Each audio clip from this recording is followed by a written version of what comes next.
Is this Lynette on here with fiducia, AssENsus? AssEnsus and fiducia, yeah. I knew I liked Lynette. I was hoping the conversation would go That's there. my wife, by the way. Yeah, you know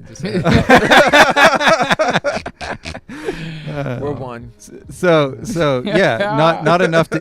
She says not enough to intellectually believe or have faith. Even Satan believes, and it's the Latin, the fiducia versus the essentia, and classical.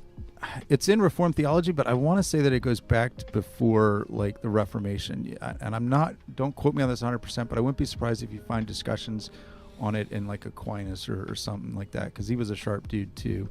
But it's this idea of what are the elements of saving faith. And this is a problem in evangelicalism, and this goes back to kind of where we started, is that easy believism, that empty, simply just make a decision. Well, even the demons believe in God. They know he exists. There's an element of faith that involves knowledge, right? You have to know that Jesus died on the cross, that he's the Son of God. You have to know who you're putting your trust in.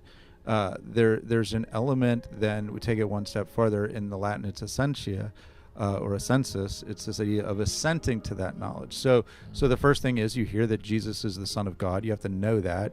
You assent to it. Yeah, that's right. That's true. I believe that in that sense. But even again, demons will assent that Jesus is the Son of God. I mean, that you see that in the Gospels. Right. But then there's this element, and the better English word would be of trust. Like I'm trusting this. I'm not just assenting to it. I'm not just saying yes. I'm not just checking off my doctrinal box. It's not because I walked down the aisle or I said the right words that I intellectually know. No, I trust in Christ wholly. It's the fiducia, the reliance on him. It's the I'm banking my life on this. I'm leaning wholly into him.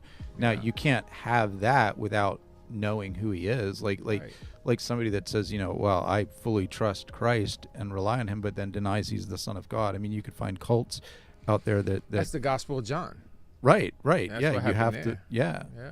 So when they said we're of Abraham, and he said no, you're yeah, not. Right. No, no, you're of your father. Right, right. So there they were claiming, right, in a sense, to have faith, but they don't have a knowledge of who Jesus is. Yeah, God was not their father. Exactly. And that's what it means to be born again.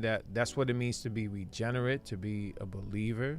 Is that we are now have been adopted, and there's that reliance upon God. That continual faith in God.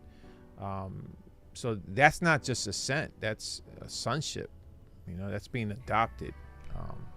So that's different than just knowing information. Yeah, I agree. I like what Crystal says, if we can respond, then we can boast. And I think that is so true. And you look Ouch. Look at Paul. Like, let him who boasts, boast in the Lord. If faith is something that I offer, right, if it's that good work, or if it's that act of righteousness that makes me right before God, boy, then I can even just a little bit. If I can pat myself on the back, then you don't understand what it is. That's good. Crystal dropped it right there. It's over.